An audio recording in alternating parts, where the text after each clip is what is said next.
But when we're talking about LGBTQ issues, these are behaviors. And so there's a distinction there. Not every behavior is a good behavior, and behaviors are what LGBTQ issues are.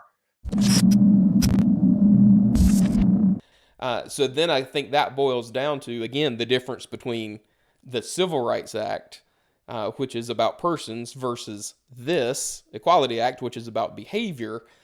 Yes. But that brings us to the distinction that is, I think, often thrown out there, and I'm curious how you would answer, that there's a distinction between sex, which is biological, and of course they try to I think, overplay their hand with the intersex possibility of someone being born intersexed, which is, for our listeners and viewers, an epistemological problem, not an ontological problem, just because we don't know physiologically from our standpoint whether they're male or female. They are one or the other.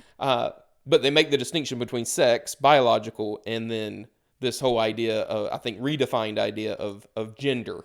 And that is the key that they're holding on to, because their gender is different from their sex. And so that needs to be a protected part of them as this minority part of the population. So what do you think about this whole distinction between sex and gender? Well, first of all, I don't buy the distinction. And number two, going back to what you said originally, the Civil Rights Act had to do with behavior. I'm sorry, with traits that had nothing to do with behavior, race, right? Race has no impact on one's behavior. Ethnicity has no impact on one's behavior. But when we're talking about LGBTQ issues, these are behaviors.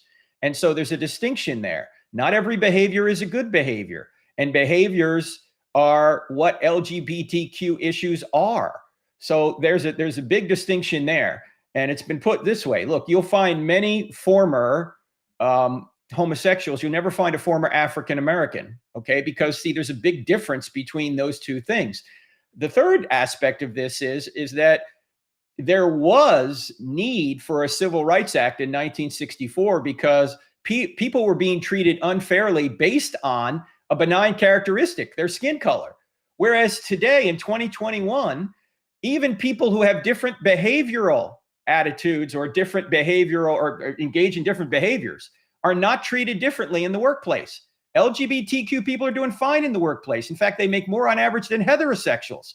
So that's why I said this is a solution looking for a problem. There is no problem here. LGBTQ people are doing very well in the workplace and doing very well in society. They are lauded and celebrated. It's the people who disagree with the behavior, although they may love the individual, they may disagree with the behavior, that are now going to feel the brunt of the federal government saying, we're going to punish you for your thoughts. We're going to punish you for your religious beliefs. We're going to punish you for your moral beliefs, because if you don't line up with us, you're evil. Well, that's not something the government should do. And as I say, any fair Supreme Court will say this is out of line. This is awful. So what, practically speaking, what should believers be doing in the meantime while this is working its way through Congress? Well, you should be calling your senators and saying there is no way you should ever support this. It's not only going to interfere with religious rights, with moral rights, with women's sports, with doctors, with medicine, with adoption agencies, with all sorts of different things that go on in the workplace. It's actually going to give an advantage to 3% of the population over 97% of the population. And that's nothing like equality. That's inequality. This is really the Inequality Act.